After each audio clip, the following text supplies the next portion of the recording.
We are Tailgate Talk. Welcome into the show. I'm Matt Thomas. With me, we got Trent Williams and Kyle Schumann. Well, happened again. There's no one cares how we're doing. I don't really care how we're doing. Penn State lost 20-12. Kyle was there. What a dope. So Felt like a dope driving back. I 6.5 hours. I told didn't. my dad. I told my dad after the game we were grabbing dinner. I want to drive, eastbound in the westbound lane. Just take my chances. At that point, it was just It's gonna have us taken off of YouTube for those comments, but yeah, yeah. Well, It's it happened again. I think the opposite. I think most fans can relate to that, Kyle. I think we're all in yeah. the same place. Trent, we were just talking before the podcast started about like how Trent wouldn't go to Ohio State until he knew that we can beat Ohio State, or had that good feeling that we can beat Ohio State. I had that feeling, and Penn State poops on my heart again. Yeah, So, but see, Kyle, it's not just the feeling, right? Because I thought we beat Ohio State last year, but it's like I need I am confident. I may die Okay. before that happens. I was I may confident. die. Good luck with that one. But What before we go it, Coco, tell us about Columbus. I gave my review last year for a non-football game. Go ahead. the OHIO chant got old after a while, but expected that because it's probably the same thing how fans think about the "We Are" chant. Got old. Again, we take our. I'm gonna probably say this about every away game, but we take our tailgating scene for granted. The RV lots in Columbus are like a mile and a half from the stadium. So not only like after the game was over, you had to like just do the walk of shame, a mile and a half back. That sucked. Yeah, so the atmosphere was good. It was loud, not as loud as Beaver Stadium, in my opinion, but it just sucks just watching that crap on the football field for 4 hours because there's so many damn media timeouts, and this is a safe space. This is gonna be a rant for an hour, I feel like. Media timeouts actually weren't that bad. Like I was hoping for a few more covering it at home. Like come on, give me an opportunity to get some work done or take Fred outside because he needed to go outside 17 times in the second half. Well, he was He was nervous. Well, he was trying to do what Penn State was doing all over the field, but he couldn't. He couldn't do it. So, all right. Well, we had no problems. Yeah. Where do we want to start? Well, let's get the good out of the way first. Defense is unbelievable. Like defense is just insanely good.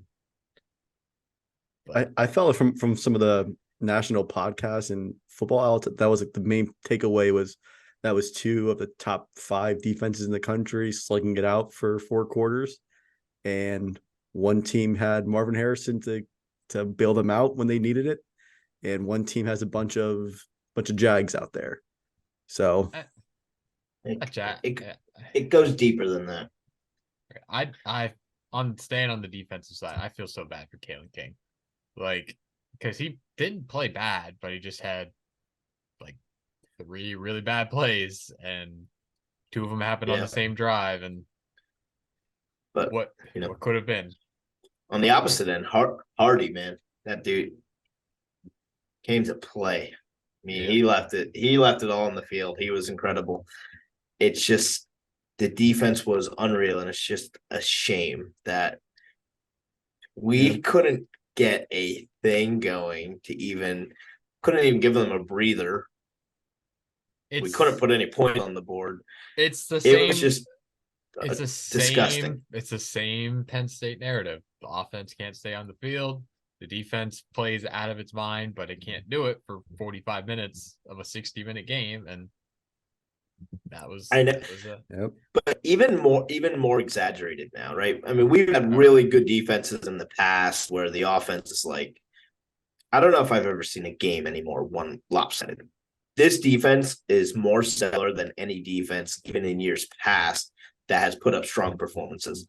Yep. And this offense just never once found a click. We have these offenses that stall, and it's like, come on already. It's like 3 straight 3 and F's, whatever. But eventually they just like put a drive together. and it just it never Well, came. we had that. We had that with like a minute left, right? Yeah, so we got that first third down conversion of the day on a penalty with a minute and 20 seconds left. Like yeah, I mean it is a championship caliber defense that potentially, because we don't know what's going to happen the rest of the year. There's still, opportunity, but potentially wasting a championship caliber defense. And I feel like our D line, when we had pressure, like I feel like Kyle McCord there, he was pressured at times. I know we only had 2 sacks, but I felt like he was under pressure most of the time, making some unbalanced throws, and Marvin Harrison bailed him out, and Stover made an unreal catch. Yeah, on that one deep route. So yeah, I mean, again, think of what happens if that Curtis Jacobs, fumble 6 gets upheld or doesn't get called back. Like, could have opened that open because McCord wasn't looking good. Like, he could have been rattled. Instead, it's a 14-point swing. Right? It was. Yeah. But I still don't think our off. Well, no, I meant the defense. Like, I think that would be our only touchdown. Yeah, This team showed no signs of, and I understand the momentum swing and all of that. One, it was every single person on earth agrees that's the right call. Just stupidity on us. It sucks when a penalty like that happens that really had no effect on the true play that was going on, and that's where it really stings. It sucks when you have a big call like that, but when the penalty truly hasn't, had no impact on what actually took place, it stings just so much more. But it was the right call at the end of the day. This loss is blamed on nothing but that disgusting offense. I don't even know where to begin to dissect it. Well, let's okay. dissect so many. Yeah, I mean, all right. So all week long going into this game, every single time that he's asked about it, even leading up to the UMass game and the throw it deep, and James Franklin talks about identity and staying true to your identity and staying true to yourself. Right, then he sucks. And then we came out and let Drew Allar throw the ball 42 times. Like what? What was it? What was that? Like it was what I can't figure out is, so those first couple drives, there was something on the ground. Like Singleton had 15-yard rush, 20-yard rush. And then Ohio State loaded the box and literally did what Franklin said back in September, back in the offseason. Let's make Drew Allar beat us. And why was there no counterpunch for that? Like, you had to know it was coming. But that's the thing, man. Like, why did he throw so much? Because that's the only way we were going to open the offense. They played to stop the run. They said, let these receivers and let Drew beat us. And they just couldn't. I really think it's that simple. They said, let them beat us. And they couldn't. And that's where why did the running game stop? Because the running game had no shot, because the passing game ruined the running game. And it was just so disappointing. I mean, we talked about the receivers, right? That was the big offseason story. Someone has to step up in this receiving core. And, that it didn't happen. But Drew was not good. I mean, there's a lot of miscommunication, which we're not inside. I can't sit here and dissect miscommunication because I don't know if Drew's wrong, if it's a coaching problem, if it's a receiver problem. We're not in the know with those types of things. But there were some plays where it just looked like Drew was just nowhere in the right. He wasn't even in the right stadium.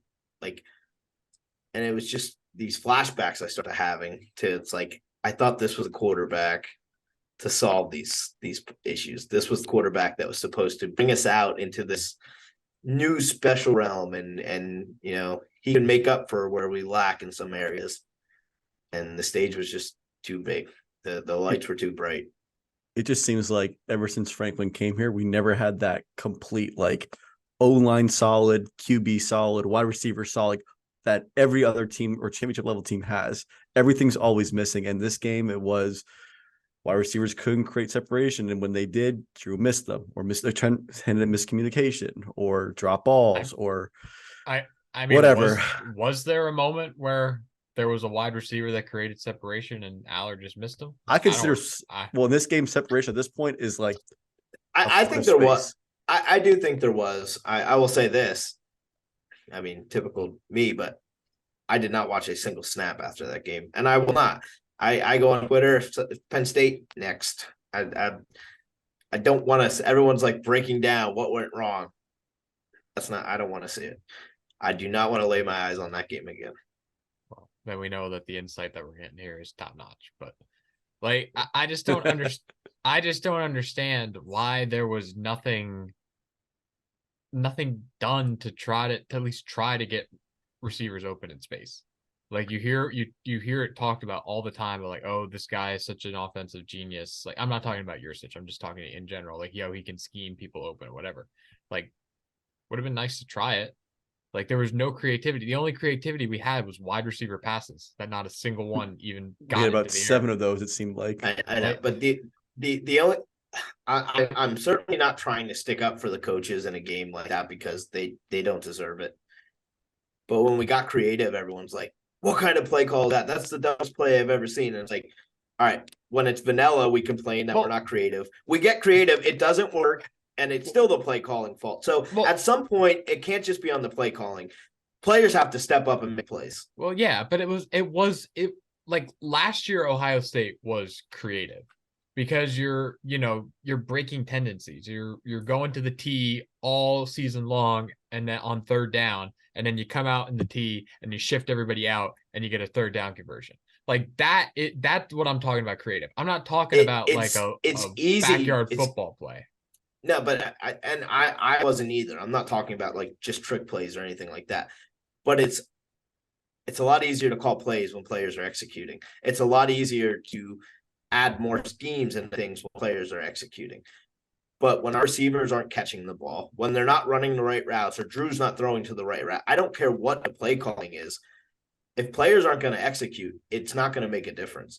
And, this week there was, again, the coaches have a million things to blame for. There's no doubt. But I just think there's a little bit level of hypocrisy there when, right away people go right to play calling. It's like, if you watch that game, there are so many instances where the players just drop the ball. And I don't mean literally drop the ball, but drop the ball. And it's like that, no play caller in the world can make up for that. When you have such a one-dimensional game going, which we had, because it's like they just sold out and said, beat us with the pass. And we just could not, no matter what we dialed up, could not do it. And it just shut down the run game. We became a one-dimensional offense, and we couldn't get a first down to save our life. That I think Matt already hit the stat, but that third down efficiency, 1 for 16 or whatever the hell wasn't, just disgusting. That's just well, because I mean, again, where was the T? Like, I understand that they were loading the box. So was every other team this year on 3rd and 1. Like, try it one time. I agree. I agree. Like, on those short yardage plays, there certainly should have. And like, but that they were just such, like, to me, there was just so much more in play. This was the first time I felt. I mean, go back to last year. Go back, Clifford and that offense. They would have series where it's just like abysmal. But like every time they come out in the field, I'm like, all right, let's go score now. Like, I just always felt like they could have 3 straight 3-and-outs. That 4th time they come out in the field, I just felt like they very well could go 99 yards and score on this drive. This offense this weekend, when they came out, I had zero confidence, that we could get the ball past the 50-yard line. And I don't know if I've ever felt that before. not a good feeling. What would you guys? I felt like an Iowa fan. There was a point in me, I'm like, if our defense could just get a pick 6. Like, we had that scoop and score or whatever, we would have gone full blown Iowa. But that's how I felt. I felt like if our defense could score, we're gonna win this game because our defense is not gonna give up more points. but I was relying on our defense to get points, which What I want to ask you guys is, between like who's to blame? If you had to do, out of 100, break it down between Drew, the wide receivers, and coaching. How much? What percent would you put on in each bucket there? I mean, I'm going to give coaching a lot just because this is not just a one game thing, right? Yeah. We're looking at this. It's every year. It's the same thing. And that purely is on coaching because, new group of players every year. So the fact that we see the same exact result every single year with a different group of players, I'm pretty much giving it all to the coaches in terms of, especially Franklin. I mean, it starts and ends with Franklin. You could blame coordinators, this and that. Every coordinator we've had has the same result under Franklin. So now here's this age-old question that all Penn State fans have. Is it our coordinator or is it Franklin making our coordinators coach how he wants the team to be coached? Are they forced to adapt to his methodology? Because we see the same result time and time again offensively with no matter who the coordinator is. Yep. As opposed to on the defensive side, where you bring in pretty much whoever, and the defenses are pretty good. Like, good to elite. So it really is the question. And I mean, again, it is a coaching thing too, because obviously you can't control everything that your players do on Saturday, but feeling like you're ready to be in that moment is something that the coaches can control. And it clearly looked like that offense was not. Well, and truthfully, I think it's because our coaches have Franklin. Franklin has no confidence in himself that he can win in these big games. And why would he? He hasn't. Like, you're going to start to doubt yourself too, and I feel like it's just wearing off on the team. I don't know if they believe they can go in there and win this weekend. That's why you got to go steal signs. So, let's call a spade a spade. This is a 2-game season. How confident are you guys that we can beat Michigan? I'm still more confident than probably almost anyone else in the fan base, but this is how I said it was going to. I said preseason, I said last week, we're not beating Ohio State in the shoe. Now, I will say I did not see that offensive performance coming, so that was still a shock to me. I didn't see us losing like that, where we couldn't get a first down to save our life. But I never thought we were going in there to beat Ohio State. I said it at the beginning of the season. I said it last week. Obviously, it came true. I still think we can beat Michigan. I really do. And I think if this first half of the season has showed us anything, we play so much better at home than we do away. There's just our away games this year have been atrocious. I think Michigan being at home gives us a much better shot than we're going to be given on the national stage. Well, yeah, I agree. But I think it goes to what we were kind of talking about over the last couple of days, like in our chats and everything. If we beat Michigan, I think it's going to be one of those like gimmicky, like 2016 kind of wins. It's not, I don't feel like it's going to be we went out there and we won that game.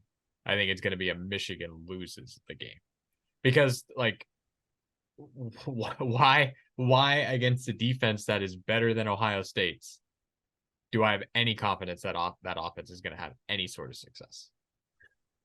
Agree. A fluky Penn State atmosphere turnover or something like that. Exactly. What I'm gonna say is I just feel like I really like Drew's press conference after the game.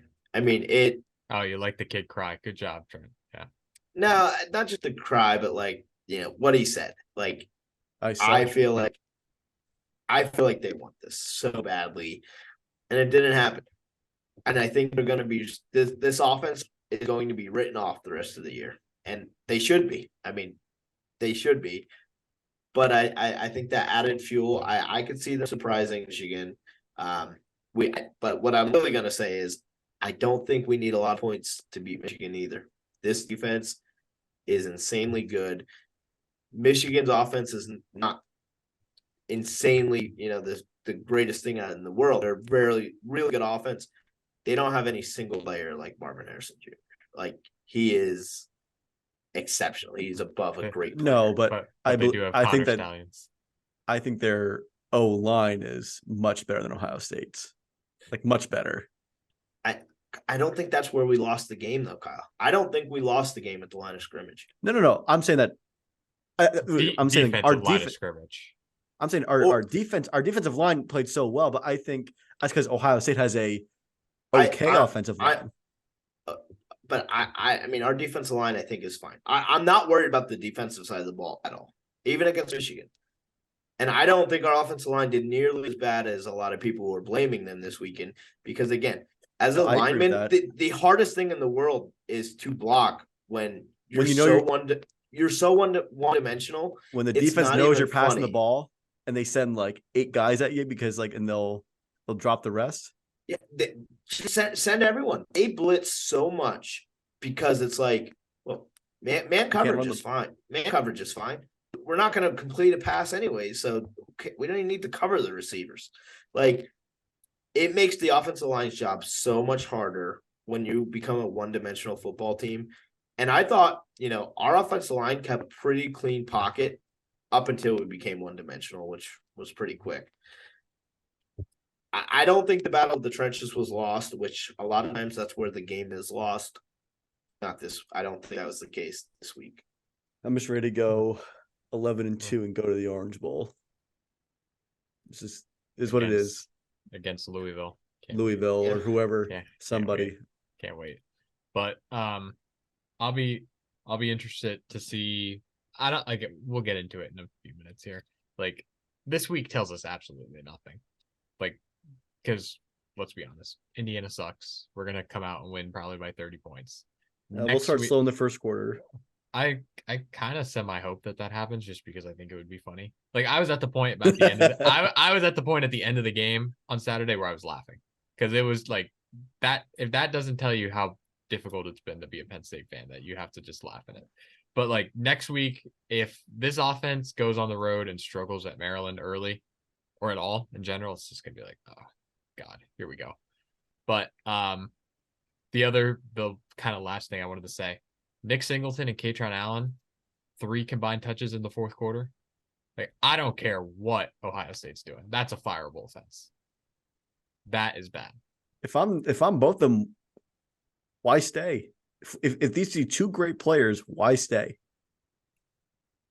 The way the offense is going this year, they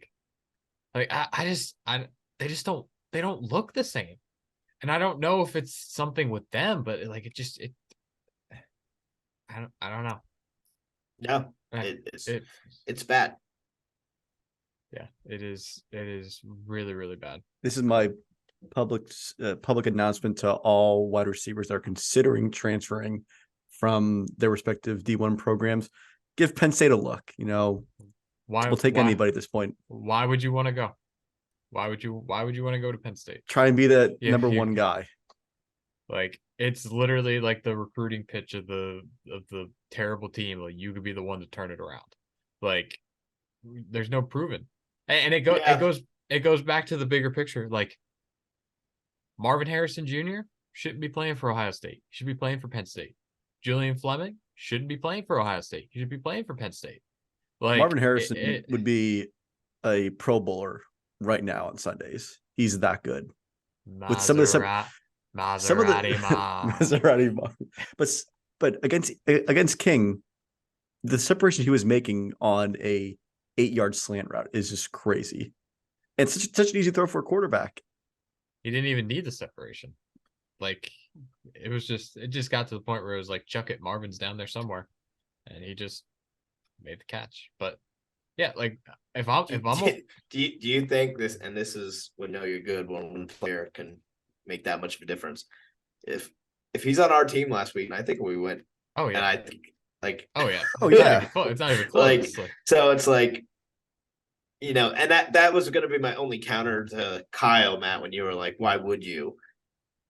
I think just because you might just be the one piece that's needed to take this team to the next level. I mean, like, what if we would have gotten Keon Coleman from Michigan State that went to Florida State? Or shit, if we had KJ Hamler on this team, like, that'd probably be enough. Like, it just Well, I think what's disappointing is, like, our young receiver talent, like these guys that we thought were going to step up and be really good, solid.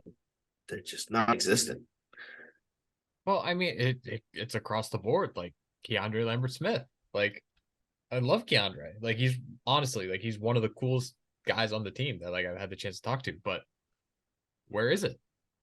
Like, where is it after that one play at West Virginia? Where is it?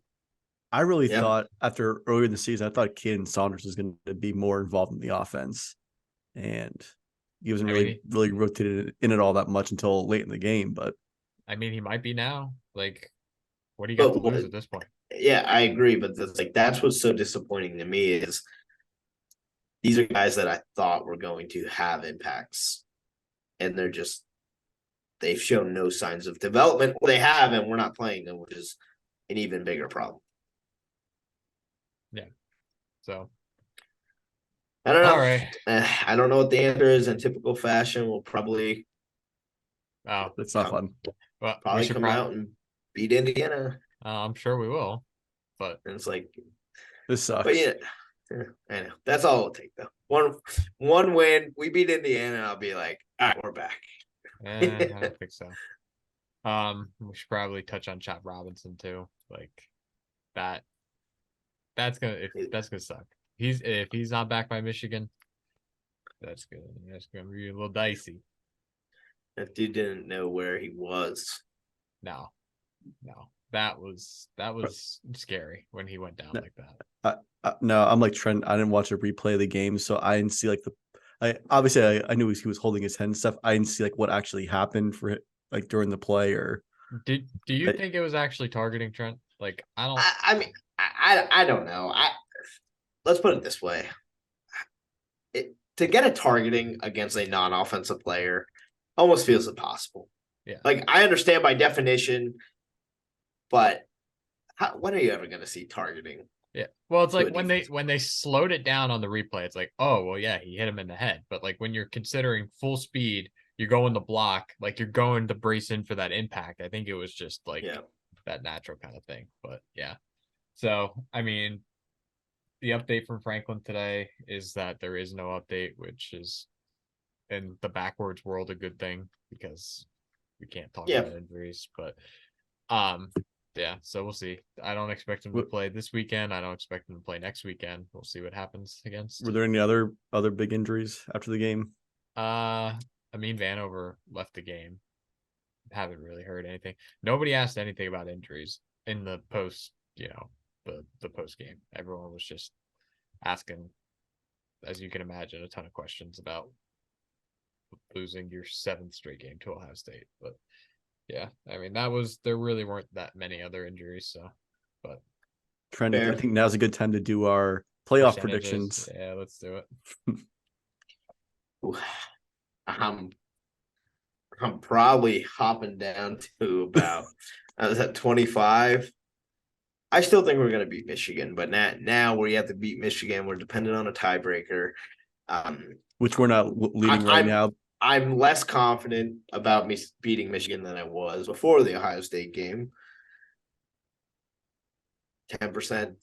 I think 10%.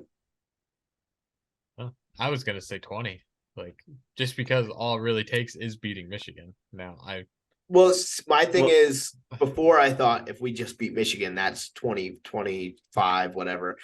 I think now we beat Michigan, we still have a good chance of not getting in. Well, I don't know.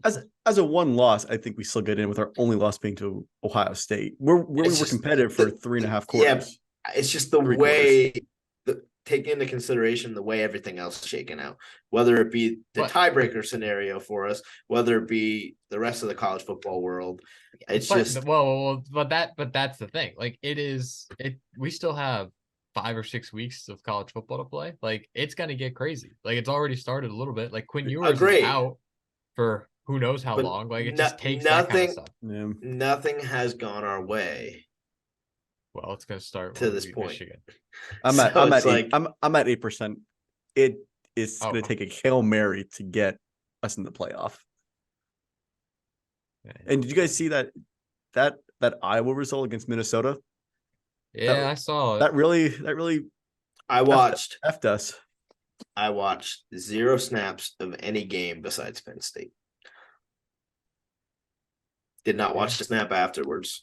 Didn't care to. I just watched Nebraska. that game because that was the one that was on the bar at the restaurant we were at, and it was just Iowa just finds a way to lose a game like that, which screws us because I think both Ohio State and Michigan play Minnesota. So Yeah, well, and Nebraska beating Northwestern doesn't help either. But it's all right. After, Ohio State's going to go lose to Wisconsin this week. We're going to beat Michigan. Michigan's going to beat Ohio State. after a loss, I pretty much could go like join the Amish for a week. I don't need electricity. I don't need anything after a loss. It's just like I just need peace, quiet. Nothing but my horse to Matt, work in you're the editing, fields. right? Matt, you're editing this week. Can you edit Trent in like a little Amish outfit? No. You think he'd know how to do that? I'd have to do it and send it to him. No, I'm not doing that. Like, not because I'm incapable, because I don't want to. So This is a sad podcast today. yeah, We get no enjoyment being Penn State fans ever. Yeah. Oh, So- we could beat UMass. yeah, that was a good game, 63-0. So Felt it was good. nice. It was nice. Yeah, yeah. So anyway, Indiana, they're not very good. They are in the bottom half of college football in pretty much everything, except for passing defense, surprisingly, where they're 23rd. So that might be fun on Saturday. That's well, good thing it's against That's our good. strength. Yeah. That might be fun. Nothing like Strength nothing on strength.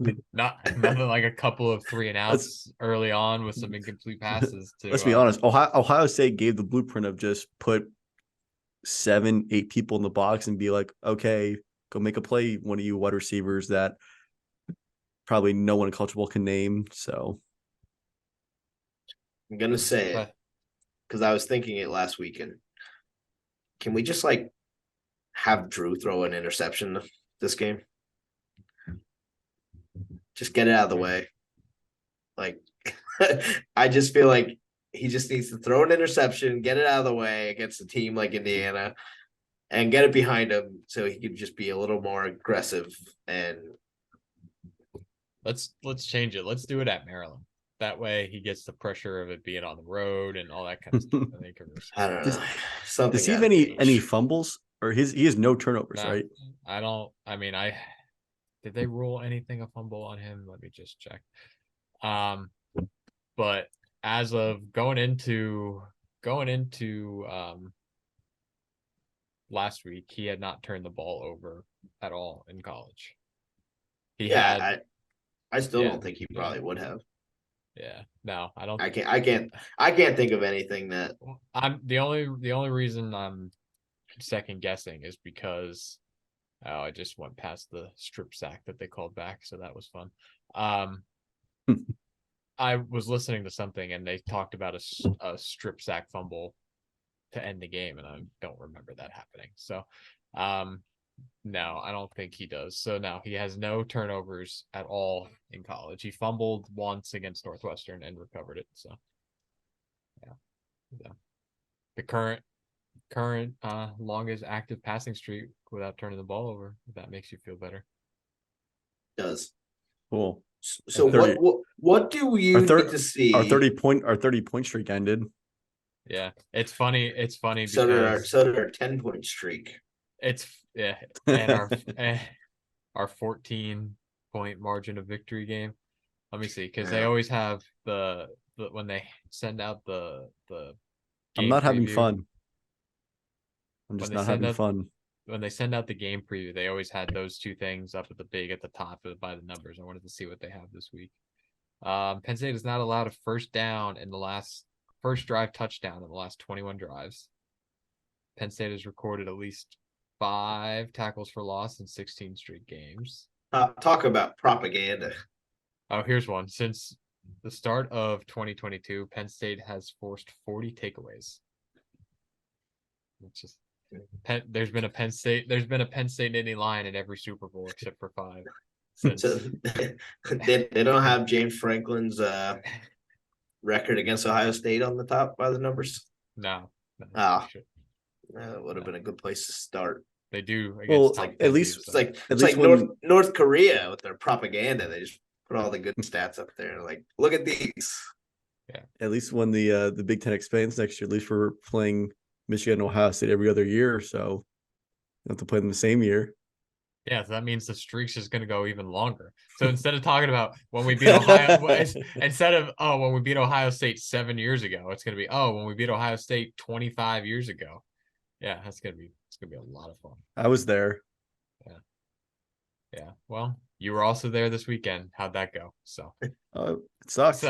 So you were gonna ask, what do we need to see on Saturday? Yeah. What do you need to see this Saturday because if we just come out and beat Indiana in an average fashion, I don't think anyone's mind really changes. But what do you need to see against this team to like turn the page and be like, all right, maybe they're taking this beat down personally and they're coming out with a fire under them.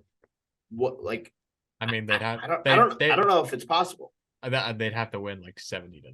Like that's the only thing. That's the only thing that they could do with 5 passing touchdowns. That's the only thing they could do. For a normal inferior opponent, I would say keep the stars in for 3 quarters, get in, get out. I'm like, screw it. This offense needs as much time together as possible. Wide receivers need to get confidence. Drew needs to get confidence. Everyone needs to be like, hey, we can be somewhat competent out there. Go out there, be there for the full game. I don't care at this point. Win, like Matt said, 70-0. I don't care. Yeah. Well, make plays. See who your playmakers are on offense. I mean, going back to what we were saying, like Indiana's 23rd in the nation in passing defense. So theoretically, if the wide receivers could get some separation and look good, then maybe I'd feel a little bit better. But I don't think there's anything that they could show me this weekend that would make me feel better. Like I said, if that's the case, Katron and Nick, we should be feeding them the ball. They should be center points of this offense this week. It's next weekend. Like if we come out and it's not even like, I need to see X, Y, or Z. If we come out next weekend on the road against Maryland and also struggle again to move the ball and score, like even if it's early, then it's like, okay, there is some sort of problem here, So is there a theme to this week's game? Like Military Appreciation Day or something? Or this week? Yeah, I'm sure there is. I don't know what it is though. Oh, yeah. Speaking of the military, that was the coolest part of the game on Saturday for me. The flyer was pretty cool. Yeah, it kind of went downhill after that point. After that, it was the best part was dinner. After that, were they Chinooks? The flyover? I think they were Chinooks.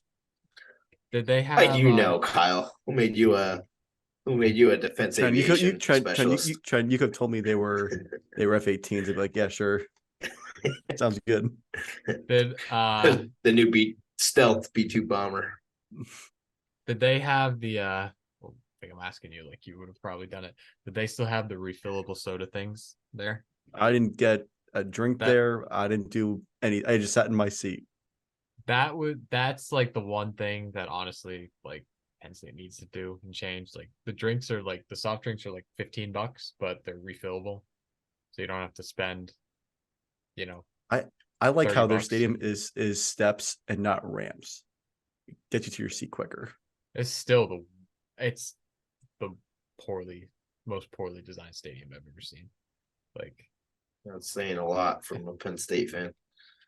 Like when we went to that concert, it was so like they didn't even have the sections labeled. It was so bad. The sections were a little confusing. I feel like we have a good layout with like, WDU, SEU, whatever. Like, well, we also know it like the back of our hand.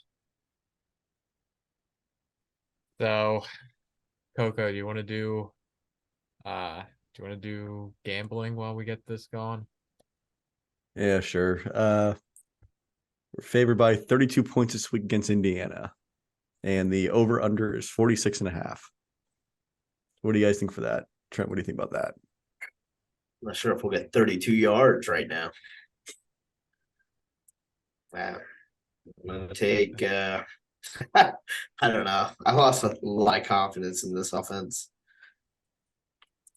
But our defense is so good.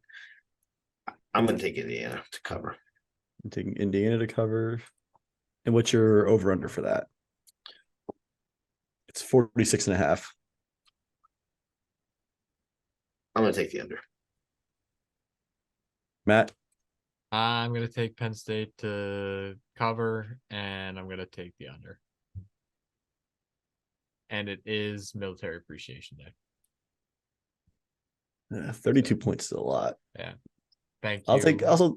I'll take Penn State and the over. I think we're gonna just show that we have somewhat of a pulse on offense, I guess. Which I mean, literally anything better than get 2 first downs. I'll be like, cool, we did more than last week. That's sad. Thank you for your service. You get to watch Indiana. That's what we're saying to our Are we a better forces. version of Purdue? Right now, we're a better version of Iowa. I'm in Iowa. I'm in Iowa. Sorry, Iowa. I was gonna say Purdue has a much better record against Ohio State than us in the last 10 games. Yeah. If you've seen that, Iowa does too. Yeah, if you've seen that floating around Twitter. Oh, but it is crazy how dominant Ohio State is against the Big Ten. It's not even funny. In the last 10 games, Purdue's the only one with 3 wins. Well, my theory is that it's a 10-year cycle. So in 2026, we're at the end of the 10-year cycle. But 2026, we're going to get them. Yeah. We don't even play them in 2026, I don't think. What else you got on the plate, Kyle? Our next opponent is Maryland. They are at Northwestern this week, and Maryland is favored by 13.5. Yeah, Maryland. Maryland. I'm also gonna go Maryland. Whoa. I thought Kyle would have been his classic. I should be following you. I should be following you guys because you guys go back to the standings here. I've probably been said that in a few weeks. Matt's 29-11, Trent's 23-17. I'm 21-19. So hey, but everyone about 50%, 73-47 overall. Yeah. You're welcome. Yeah, well, we don't have Winnie on the show this year to really drag that. The 3 of us be over 500, and Winnie could take like military academy over at 60. Be like, I like the over. Yeah, for the troops.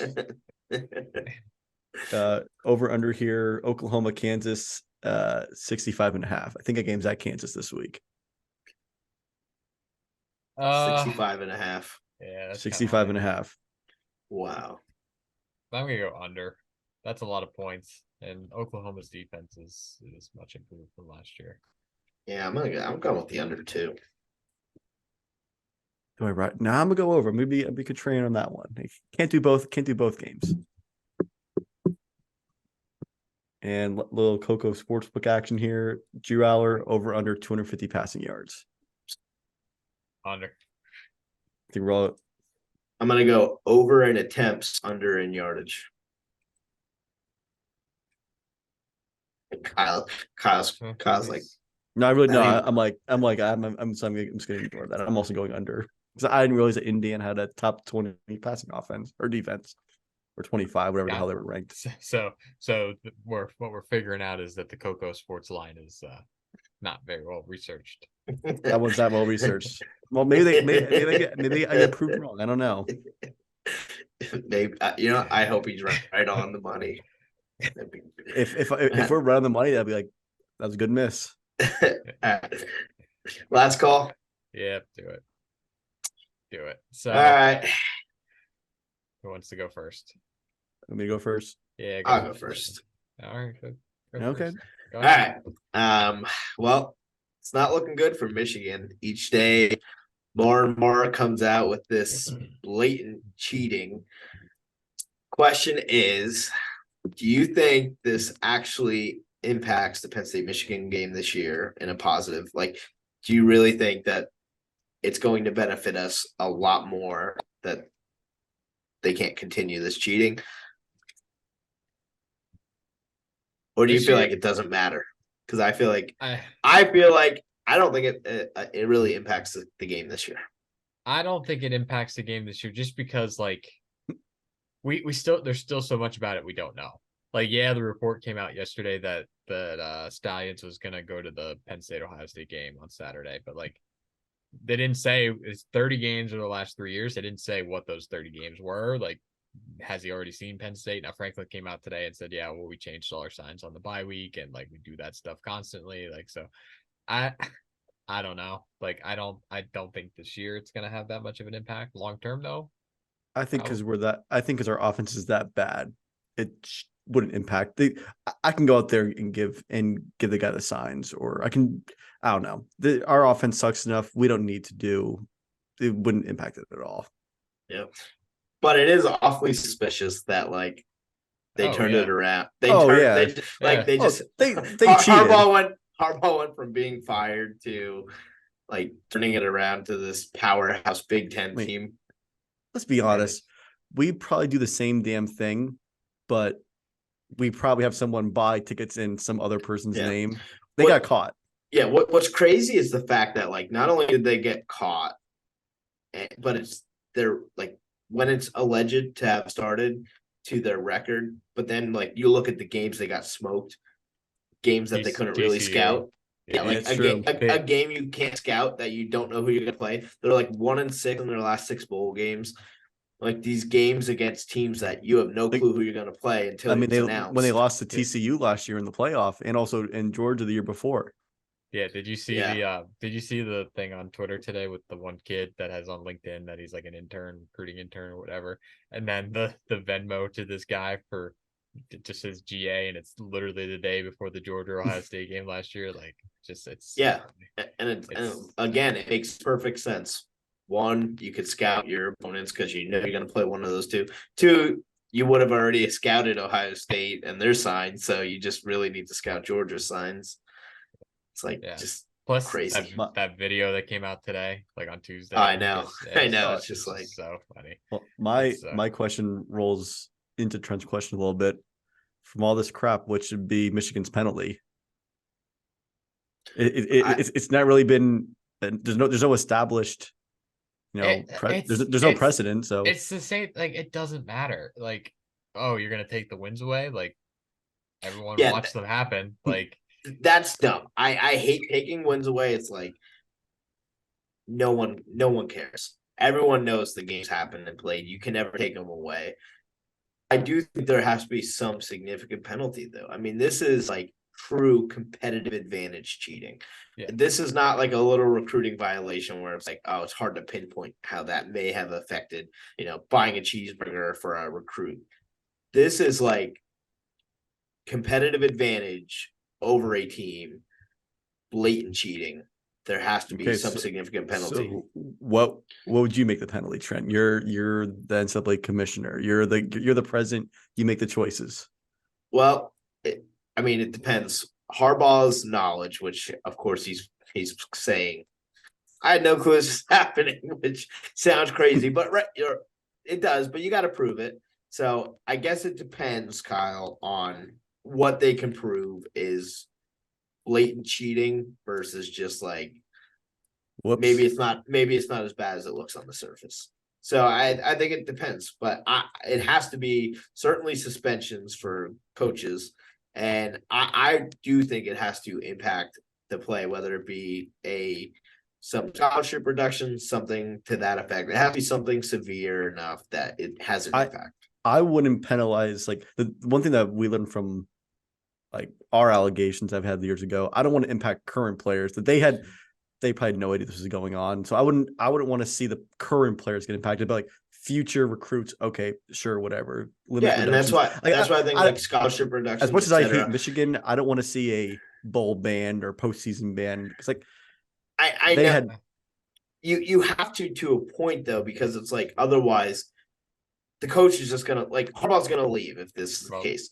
So he's gone already. Exactly. So you can't penalize him because it's like, all right, see ya. Now it's like, all right, so Michigan just gets. That's why I'm fine with like a 1 year severe scholarship reduction. One thing I'll argue, Kyle, and I don't mean this in the way of like, obviously Penn State scandal is 10 times worse criminally from this. This is nothing criminal. So you have a criminal scandal versus a nothing scandal in terms of that. Public office. But in terms of, our scandal had no impact to the competitive advantage aspect of it. Like the scandal was a criminal scandal that did not affect the quality of the play on the field. This one directly impacts the game that's played. I'm saying like there needs to be something severe that's not just a slap on the wrist. Now, if you want to talk about like which scandal's worse, I mean, it's not even comparable, obviously. Like one's I don't know, Trent. You made that seem like that was. Yeah, so Nah. that's what our Twitter followers are going to find out. But yeah, I mean, I think like Harbaugh's gone and he's never coming back, and that's probably going to be it. Like, fine by me. Hate that guy. So, I don't hate Ryan Day. I hate Jim Harbaugh. My penalties would be that I'd say the scholarship reduction and some type of suspension for the coaches that do remain, whether it's Harbaugh or whatever, or fines or something. Michigan pays a big fine or whatever. Which I know it does nothing. It's hard. Right? It's weird because there's no precedent for it. So, well, we're gonna find out. So, all right, mine because we're running long. I think our precedent was pretty fine. How much do you think, on a scale of 1 to 10, James Franklin regrets the Great to Elite speech? Don't even know where we are right now with that. I don't think he regrets it. Oh, I think he does. I don't, because I do think what he was saying was, I mean, he said we need to go we're not there yet. So I don't think anything he said was wrong. I don't think he'd take it back. I think he might. Because in fact, I think he could give the same speech tomorrow and it would still make sense. Oh no, no. I'm not saying from anything he said being wrong. I'm saying from the fact that every single time he loses to one of these teams, it gets clipped, it gets thrown back in his face, and you can see the way that he's handled the same kinds of questions and the same kinds of conversations since that point.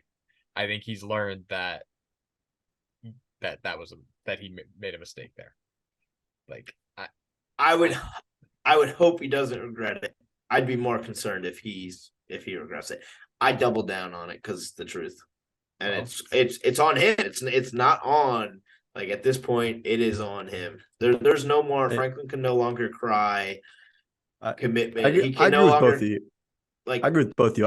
I get what Trent's saying. I don't think I hope he doesn't regret it. But hearing that in your ear every time you play Ohio State and Michigan, like, oh, you made this quote. Yeah, I'm not saying it's just clipped over and over again. Yeah, I'm not saying anything about the spirit of what he said or what he meant, because it's all very true, and that's why it keeps getting thrown in his face.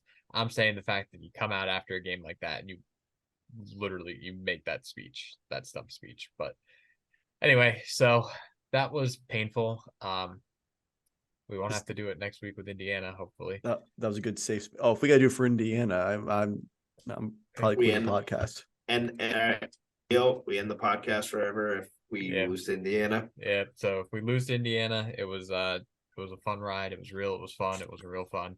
Kyle didn't commit. I committed. I said if we lose to Indiana, I'm done with the podcast. Yeah, and if we beat Michigan, he's going to the duck pond. We know. So those are two very ends of the spectrum there. Yeah. So, and all of it you can find on. Technically, both could happen.